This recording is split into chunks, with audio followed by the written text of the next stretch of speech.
C. Figure 4.11. A mass of 4 kg rests on horizontal plane.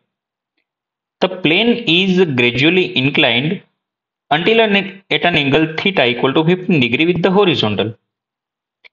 The mass just begins to slide. What is the coefficient of static friction between the block and the surface?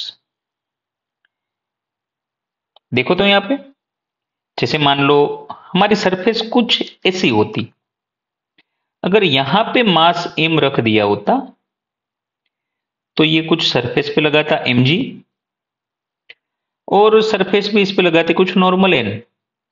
लेकिन मान लो अब की बार आपने surface को horizontal के साथ कुछ theta angle पे मान लो आपके रखा है, मान लो यहां पे एंगल है थीटा।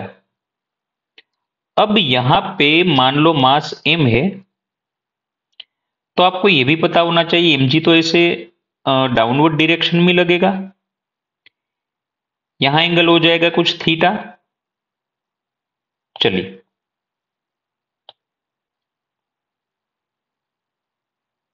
यहां पे मान लो ये थीटा है तो ये भी थीटा हो जाएगा, ये तो आप जानते ही हो।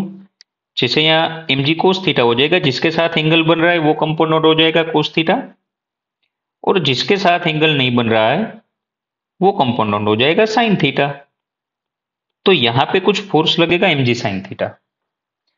अब यहां पे सरफेस को कौन प्रेस कर रहा है? सरफेस को प्रेस कर रहा है mg कोस थीटा। अगर mg कोस थीटा सरफेस को प्रेस कर रहा है तो क्या वही नॉर्मल हो जाएगा? और अगर ये सरफेस रफ सरफेस है तो क्या पीछे फ्रिक्शन भी लगेगा? चलिए अब आप सोचो कि जैसे जैसे ये एंगल यहां से बढ़ता जाएगा, जैसे जैसे एंगल बढ़ता जाएगा क्या थीटा भी बढ़ता जाएगा? थीटा बढ़ता जाएगा तो mg कोस थीटा कुछ कम होता जाएगा,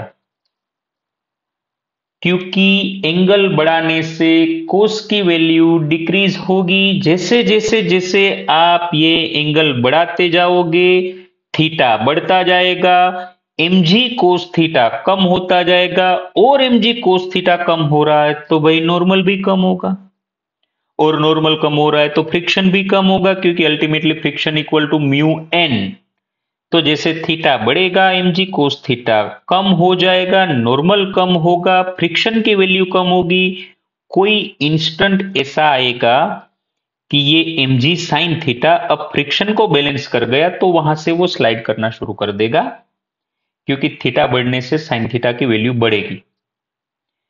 तो फाइनली हम ये कंक्लूजन पे आए कि जब भी mg साइन थीटा कुछ एंगल बढ़ाते बढ़ाते mg साइन थीटा इतना बढ़ गया कि अब mg साइन थीटा फ्रिक्शन को बैलेंस कर गया, तो वहां से वो स्लाइड करना शुरू कर देगा। तो ये हमें जानना है कि ये स्लाइड करना कब शुरू करेगा।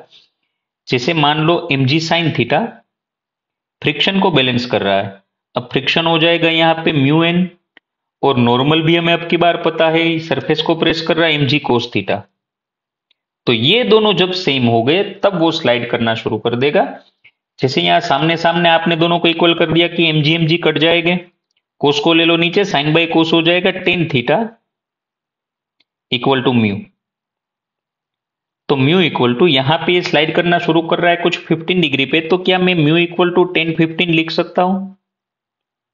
चलिए अब 10-15 की जो भी वैल्यू है, वैसे अगर कॉम्पिटिटिव एग्जाम नीट जेई में ये सवाल आ रहा है तो आपको ये 10-15 ही देखने को मिलेगा।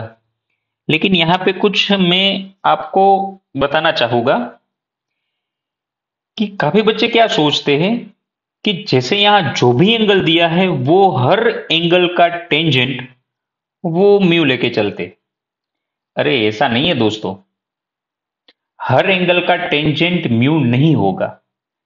ये ब्लॉक जो एंगल पे सिर्फ स्लाइड करना शुरू कर रहा है सिर्फ वही एंगल का टेंजेंट म्यू होगा। जैसे मान लो थोड़ी देर बाद एंगल 30 डिग्री बना दिया हमने सरफेस का, हम सरफेस को ऊपर ले जा रहे हैं, थीटा बढ़ा रहे हैं, मान लो 30 डिग्री कर दिया हमने, तो क्या हम 10-30 इक्वल टू म्यू लिख सकते? नहीं भाई, 10-30 इक्वल टू म्यू नहीं लिख सकते, क्योंकि हमारा ब्लॉक 15 डिग्री एंगल पे ये स्लाइड करना शुरू कर रहा है, तो उसका टेंजेंट म्यू हो जाएगा, हर किसी एंगल का टेंजेंट म्यू नहीं होगा। अगर इसे देखा जाए तो म्यू की काफी वैल्यू मिलेगी। अब सरफेस तो एक ही है भाई, एंगल बढ़ाने से सरफेस का नेचर थोड़ी चेंज होगा, म्यू थोड़ी चेंज होगा। तो ये बात आप ध्यान रखो, जो एंगल पे ये सिर्फ स्लाइड करना शुरू कर रहा है, सिर्फ सिर्फ और सिर्फ वही एंगल का टेंजेंट म्यू होगा, और किसी एंगल का टेंजेंट म्यू नहीं होगा।